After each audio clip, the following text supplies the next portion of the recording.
Olá, tudo bem? Eu sou o professor Felipe de História da Oficina do Estudante e hoje o nosso encontro é muito especial porque a gente vai falar de vestibular, mais precisamente um dos vestibulares mais difíceis do Brasil, o vestibular da FUVEST. E hoje eu vou dar algumas dicas para você ter um bom desempenho na segunda fase. A nossa videoaula vai se dividir em duas partes. A primeira vai falar da estrutura das questões. Qual o tipo, qual a espécie das questões que você vai encontrar na segunda fase e, no segundo momento, a gente vai falar sobre as sugestões dos temas. Claro, algo muito difícil de se descobrir o que vai cair no vestibular da FUVEST, mas aqui a gente vai dar algumas sugestões de alguns temas que você pode se aprofundar para ter um bom desempenho. Então vamos lá! Primeiro, falando sobre a estrutura das questões, é interessante se analisar que o vestibular vai cobrar, sem dúvida, a análise de documentos escritos. Algo que você já está acostumado. Você acaba analisando os documentos, os excertos, trechos que acabam sendo mostrados para você e que você deve ler com muita atenção e trabalhar uma competência que é a da interpretação. Eu não vou te enganar, a FUVEST vai cobrar conteúdo, mas claro, a interpretação do conteúdo, desse conteúdo, é fundamental. A interpretação desse texto é fundamental. Então é necessário que você chegue na segunda fase com um domínio de conteúdo, mas que também tenha uma leitura aguçada. O texto vai te dar uma pista para que você chegue na melhor resposta.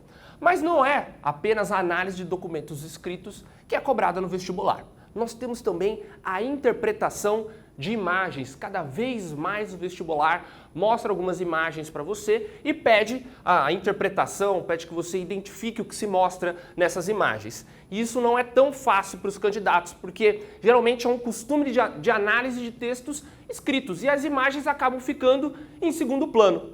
Mas como o vestibular está cobrando cada vez mais, vale você treinar.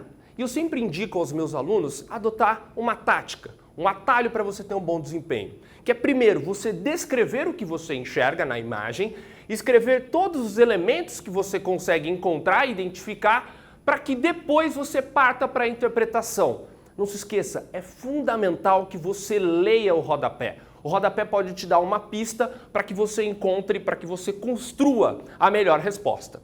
E temos, por fim, a análise de gráficos. Fala, professor, na prova de história pode aparecer um gráfico, provavelmente uma questão vai apresentar dados de um gráfico para a interpretação. Claro, é fundamental que você chegue nessa resposta analisando com muito cuidado esses dados para que tenha um bom desempenho. Então, não se esqueça, a estrutura das questões não vai fugir da análise de documentos escritos, da interpretação de imagens e da análise de gráficos, ok? Bom, vamos para a segunda parte. Agora nós vamos falar sobre as sugestões de temas, temas latentes que podem aparecer no seu vestibular na segunda fase da FUVEST. O primeiro deles é Antiguidade Ocidental.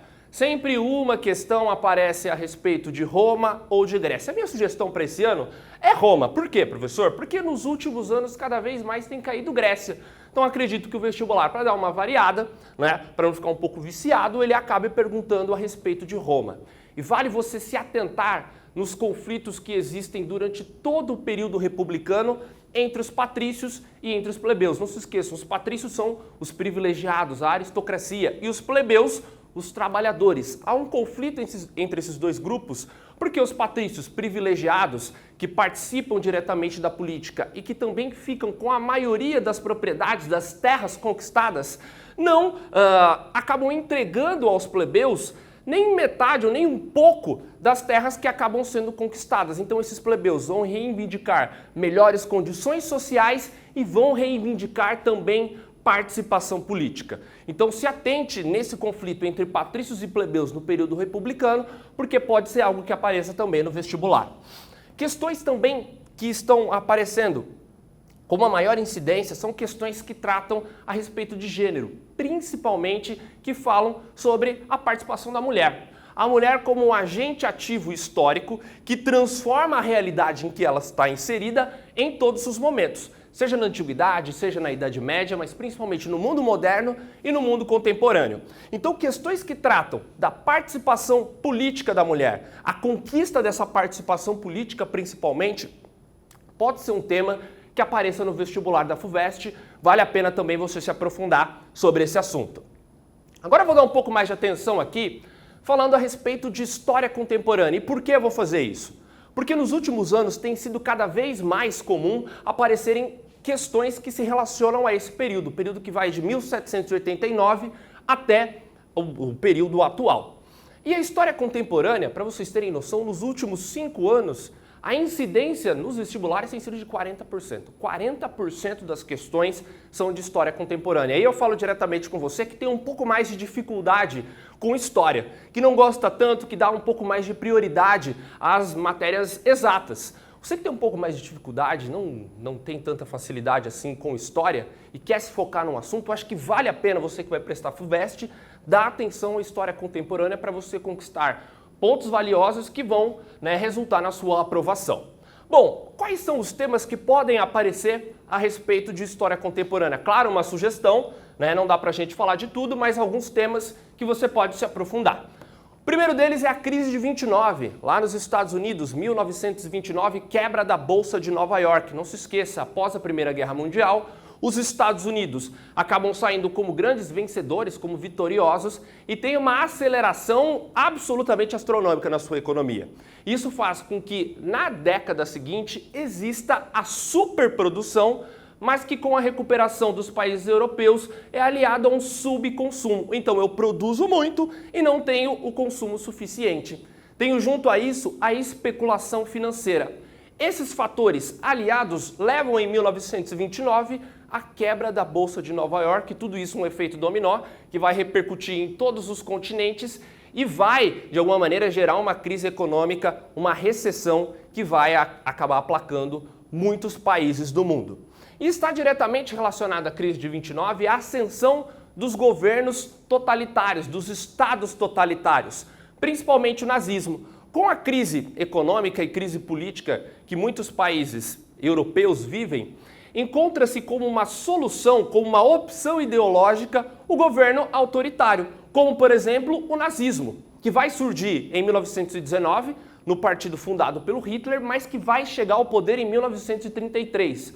Um governo que vai perseguir as minorias, que não vai aceitar qualquer tipo de oposição e que vai aplacar e que vai seduzir muitas pessoas dentro da Alemanha e que vai levar à Segunda Guerra Mundial. Acredito que todos vocês devam saber disso.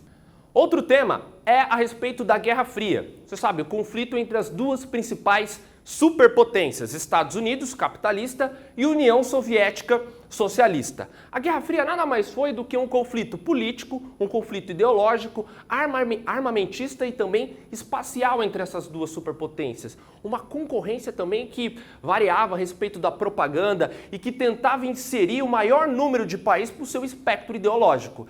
Estados Unidos e União Soviética não vão entrar em um conflito direto, mas vão influenciar uma série de países em todos os continentes para que eles acabassem aderindo ao seu sistema. Seja os Estados Unidos tentando trazer mais países para o capitalismo, seja a União Soviética tentando trazer mais países para o socialismo. Então se atentem, Estados Unidos capitalista tentando influenciar esses países e a União Soviética socialista tentando também influenciar o maior número de países, principalmente na região do leste europeu. Pode ser que apareça no seu vestibular a respeito de propagandas, imagens a respeito da Guerra Fria, muito vasta, muito rica a documentação a respeito desse tema, então pode ser que isso apareça no seu vestibular, fique bastante atento.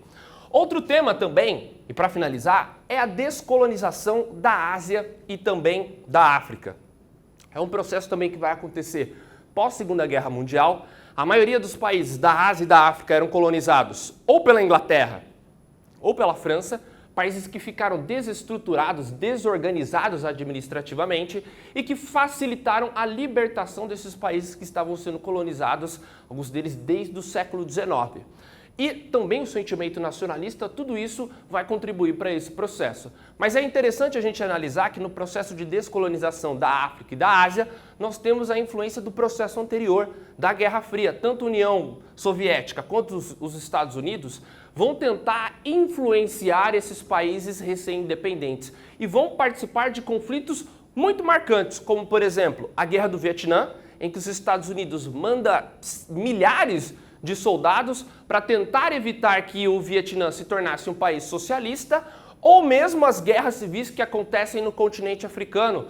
Você sabe que a FUVEST cada vez mais tem cobrado as guerras civis que acontecem na África e pode ser que isso, principalmente com a lista dos livros obrigatórios, o livro Mayombe trata a respeito desse assunto, mais precisamente, pode ser que exista uma questão interdisciplinar. Então, além da leitura obrigatória que você já fez e as questões interdisciplinares, esse tema aqui de guerras civis que acontecem na África também é um tema que pode aparecer aí no seu vestibular da segunda fase.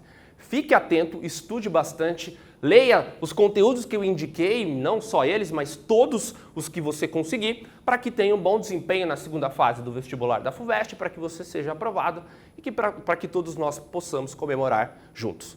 Tudo bem? Esse foi o meu recado, espero você na próxima videoaula e até mais!